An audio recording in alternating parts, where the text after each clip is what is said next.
Welcome back for another episode of the podcast. First, some good news. Our good news story this week highlights a Second You Foundation. I first read about this organization in an article on CNN by Kathleen Toner. The article, I believe, was from May and is titled Freedom Through Fitness. This CNN hero's formula keeps former offenders from returning to prison. First, I will say a great place to find some of these good news stories is the CNN Heroes section on their website. I really enjoy that. I kind of discovered it through CNN 10, the program that our school watches that's run through CNN, that's a 10-minute wrap-up of weekly news events, and they'll at times highlight the CNN heroes. It's a great place to go. Articles are great, highlights people doing positive things, and I use it as a great place to find some of these organizations and stuff that I'll reach out to sometimes or just highlight on the show. So that was the original article I read. It talks about Hector Guadalupe, who was the founder of A Second You Foundation. And the foundation basically provides opportunities for formerly incarcerated people. It helps them become certified personal trainers, and it really assists them with building their careers in fitness and wellness. As I read through the article, dug through the information on their website, I was impressed by the level to which the program assists those formerly incarcerated individuals. It's not just about, hey, we're going to help you take the exam. It is part of that. It sounds like a very intensive program. If I remember reading correctly, it's like a 6-day-a-week program that they do for a number of weeks. They bring people in, they give them the training, and go through the materials they'll need to take the board certification test to become a certified personal trainer. But then it's a lot of assistance after that. It's things like stipends to help them get things like clothes, to apply for jobs. I believe they get like a tablet, things like that. They're giving them tools to help them set up, get jobs, and build their career. And I thought that was really cool. In checking out the website, one thing that struck me right away, I'm a big proponent of core values. I've talked about it, written about it before. It's something we talk about in my classes. I believe it's important for people to have core values, to be specific about their core values, and to be clear about them. That's something that I think sometimes if you would ask people, like, what are your core values? What do you value most? They might struggle to answer that. But I think it's such an important thing. And it becomes a foundation for everything else we do. So one thing I really liked going to the website immediately, they have their values listed right there on the website. I also kind of connected with it because I like to have 5. I don't think you necessarily need to have 5 core values. I have identified 5 core values for myself. They have 5 core values, which are integrity, teamwork, empowerment, tenacity, and results. I think that's a great idea for any organization, team, to have a clear set of values. This is what we're about. It always gives something to fall back upon, and I like the values that they selected. There's a lot of great information on their website about what they do. There are places to donate and support their program. And they also had some other cool media stuff, some links to some short YouTube clips that highlight some of the people who've been through the program, some of their empowering stories. So this is our shout out. Just want to recognize A Second You foundation. Now for our next segment, where I kind of talk about what's on my mind, what I've written about recently. So the blog post that'll kind of go along with this week's podcast is called Perfect Little Moments. And I was just thinking about how in life we often fall into routine, we often fall into monotony, we fall into the inertia of life where we kind of just go through the flow and go through the motions sometimes. Sometimes life is challenging, it's difficult. Even things that we love are often difficult. But we can find those perfect little moments. Those moments that make the difficult journey worth it. And when I wrote the blog post, I was thinking a couple weeks ago, my kids and I, it was in July, we were sitting around the dining room table, and we were doing some academic work. Just working on some skills to help them get ready for the school year. We like to do that. We do it in fun little ways. We play like Jeopardy types of games or have different little challenges and fun activities, but kind of working on grade level stuff to help keep them in that academic mindset. And we're in the middle of doing some work like that, and it started raining outside. But it was a warm July day. The rain is coming down. So I said, let's pause here. Let's take a break from the educational stuff. Let's go outside and play tag in the rain. So we did. We ran outside. We got soaked. We were running around in our bare feet on the grass and sliding all over and playing tag. And it was wonderful. To me, that was a perfect moment. And I'm fortunate to have a lot of those. What I think are perfect moments. I don't know if that was a perfect moment for my kids. They seemed to have fun in that instant. But it's hard for us to know what kids will hold on to as they get older. I sometimes think it's funny when I look back and think of the memories I have from childhood. And it's most often not something specific someone said to me or some direct lesson I learned. It's funny little things that'll pop up in my head. So I'm always kind of curious as to what my kids will hold on to. What will be their eventual memories from this time in their life where they won't remember everything that happened. But for me, that instant was this perfect moment where it was just this separation from everything else that was going on. We generally have fun when we're doing things like that academic work, or I have fun with my kids when we're doing simple things around the house. We're washing dishes, folding laundry, those sorts of things, because it's time spent together and we can talk and have conversations in those moments. But sometimes something comes along that transcends everything else, that is separate from space and time and all of our daily obligations and routines. And that little run around in the rain was that for me. That's what got me thinking about that topic, about having perfect moments. And I think a lot of life is that. Sometimes we get frustrated when something isn't as fun or fulfilling as we hoped it might be. But that's a lot of life. And I don't think that's a bad thing necessarily. Most success is the product of continual repetition of these sort of monotonous, mundane activities we do again and again. That's how we build habits. That's how we build skills. That's how we learn and grow.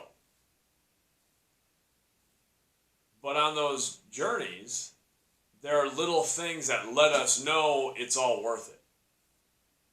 That's a lot of parenting. parenting can be a difficult endeavor. It can be frustrating at times. It can be scary at times. I know I'm constantly concerned with whether I'm doing exactly the right things for my kids, if I'm supporting them in the right ways that they need, if I'm balancing things like work and teaching them skills and just having fun and being silly and all those sorts of things. But there are little moments that we share together that to me are perfect. Like that run around in the rain. I wrote the blog post before, but just yesterday, the day before I'm recording this, not the day before it comes out, but the day before I'm recording this, I spent some just dad-daughter time with my daughter. And we had a wonderful day. We worked on some projects together. We had built a bench to put some of her plants on. She has these little potted plants, and we replant them, repot them, when they outgrow their containers and things like that. So we built a bench to put these on, put them in front of a window. So we finished that, stained that. She wanted to do a balloon painting activity. My daughter Claire is very artistic, very creative, and she wanted to fill balloons with paint and poke holes in the balloons and spray them. She wanted to do them on some canvases, but I had some big boards, some like 1x12 boards that are really long. We took them out of our basement. I don't know, they're probably 10 feet long, something like that. And I said, why don't we do them on that? So we painted them white, and then we filled these balloons with paint, popped holes, and sprayed them all over, made this thing. Then we put them back in the basement, so we've got this kind of abstract painting that we made with balloons, and that was a lot of fun. We also,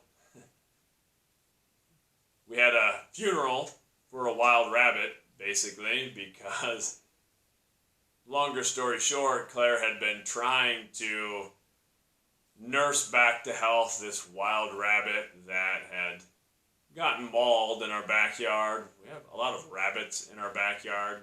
We have this nice kind of big lot that's separated from some other areas. So we get a lot of rabbits and things in the backyard, and she had this little rabbit.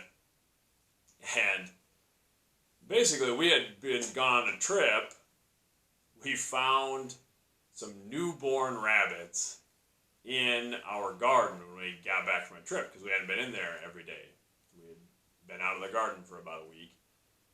We discovered these. I didn't want them to get killed in the garden, so we very carefully put on gloves, dug out the dirt around them, transported them to another area where they would hopefully still remain nested and the mother would get to them, but I didn't want them in the garden, so we were still going to be weeding and watering and working in there, so moved them to another area.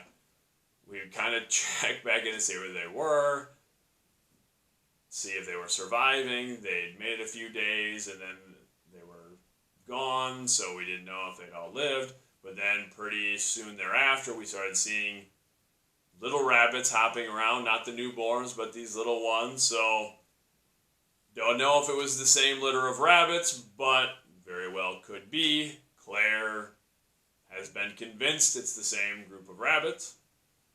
And I don't know if it's because we're in the yard a lot and they somehow become a little more used to us and domesticated. We can get pretty close to a lot of these rabbits. We're in the backyard. And one day I just caught from the kitchen window, Claire had gone outside and one of these small rabbits was in the backyard. And I see Claire walking up to it very calmly, very slowly, and the rabbit doesn't move. And at this point, they're still young rabbits, but this rabbit was big enough, old enough to certainly run off, but just sat there. And Claire actually sat down by it, or kind of kneeled down by it, and petted this wild rabbit. And she looked up, and her face was just incredible. That's actually another kind of idea I was jotting down some notes about, is Claire makes the most wonderful faces. Just her facial expressions, I think, are so funny and so it's kind of insightful. Some people can convey a thought with their face, and she looked up, caught me in the kitchen window, and looked up and gave me this face like, oh my goodness, did you see this? Like, I was able to pet this wild rabbit. So she named this wild rabbit Cutie. Again, not a domesticated rabbit. It runs around the backyard. Not sure if it's always the same rabbit. There's a group of these little rabbits running around, but she sees the one, she calls it Cutie.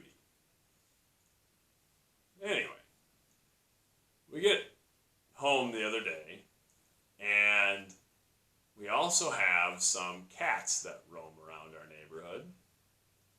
Not really a bad deal. I figure they eat mice and rodents and things like that. They're not our cats, but they're in the neighborhood. Well, we pull up to our house, we get out of the Jeep. I notice Claire's gone out in the yard. I don't really see what's going on, but then she's bawling and she comes running up to me.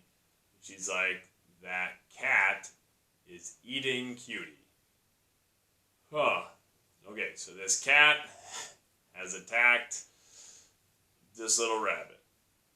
I'm like, oh no. So I'm hugging Claire and I'm kind of giving the circle of life talk, just like, I'm sorry, I know you liked Cutie.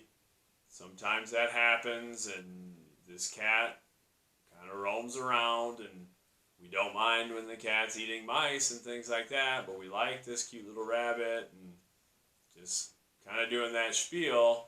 And all of a sudden we hear the little rabbit shriek and jump way up in the air and start trying to get away. So the rabbit is not dead yet. So Claire thinks we need to do something for this rabbit, so we kind of go over and shoo the cat away. Nothing mean, but alright, shoo, get out of here, cat. And I'm like, okay.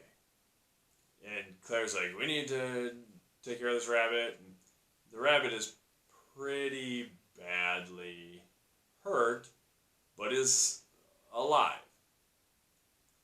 So we get gloves on and get the rabbit into a box, get some food in there, get some water in there, bring the rabbit into the garage. I don't know if it's the right decision or not. It may have been more humane to let the rabbit die at that point. It was injured on the stomach area, it was bleeding, but it also was breathing okay and had enough energy to kind of fight away. So I said, well, we'll try to take care of it and see what happens. Get in the garage, take care of it. To shorten the story down, got a couple days of checking in on this rabbit. It seems to maybe even be eating, going to the bathroom, it's breathing, but it's in bad shape. It's not doing a lot. Again, I don't want this rabbit to suffer, but I'm like, okay, in a natural environment, it would need some time to heal. We'll at least protect it and see what happens. The rabbit died yesterday. We basically made it 2 days or so, and the rabbit did die. Claire was pretty heartbroken about that. But then we had a funeral for this rabbit. So we dig a hole and put the rabbit in there, put it in this area where Claire can make a headstone for the rabbit. She does all those things. That story got a little longer than I intended, but that to me is a perfect moment too. Not perfect in the sense that, like, I don't know that I really made the right choice about the rabbit. And that's kind of parenting. Is I don't know what the right thing to do was. Let the rabbit die. Didn't want it to suffer longer, or to try to protect it, or what more we could have done, what we should have done. It was pretty badly injured. But also, I want to nurture my daughter's very loving and protective nature. I love those qualities about her. So that's the thing. Life is this messy set of decisions, and it's chaos a lot of the time. But then there'll be these little instances that shine through, that sort of make it worth it. When I say perfect moment, it doesn't need to be happy and joyous. The rabbit thing wasn't that, but it was spending time with my daughter and trying to help her through something emotional for her. And those little connections are perfect. Then we kind of eventually moved on to other things. And we played soccer yesterday, which Claire's been really into soccer lately. And she painted my nails and put little jewels on them because she likes painting nails. That's a perfect moment. And it's that way with a lot of stuff in life. As a father, I have those moments. As a teacher, I have those moments. Education can be frustrating and it can be tedious. It can be trying. But there are these times where a student will figure something out after really working on it. Or a student will just show emotional growth. And I'll be really proud of that student. Or sometimes it's 10 years down the road when I get a message from a student and they're telling me about getting engaged or having a kid or something like that. Those are perfect moments that make all of the other stuff worth it. So that's kind of where my head is this week, finding our perfect moments. If any of you have a perfect moment that you want to share, again, I'd like this to be a little more interactive. Maybe share some of the things other people are sending our way. Please reach out through the socials, through Nielsen Media at Gmail, through the website, any of those things. And we'd love to share and talk about the perfect little moments that you have.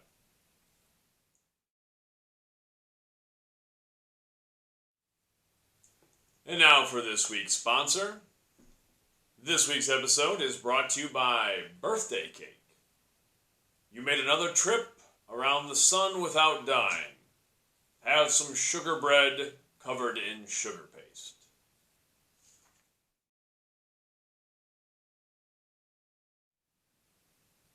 Lastly, from me to you, I would just say, tied in with our media stuff this week, find your perfect little moments.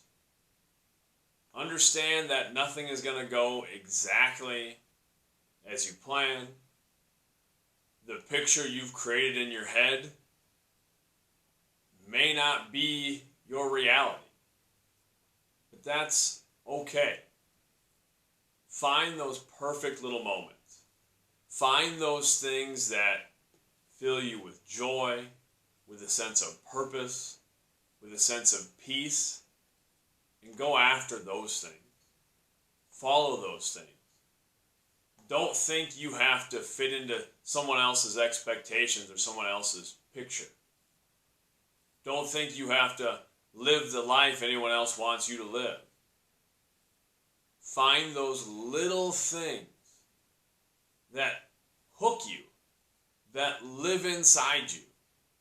I can tell you any of the success I've had in my life, the most joyous moments in my life have been from that.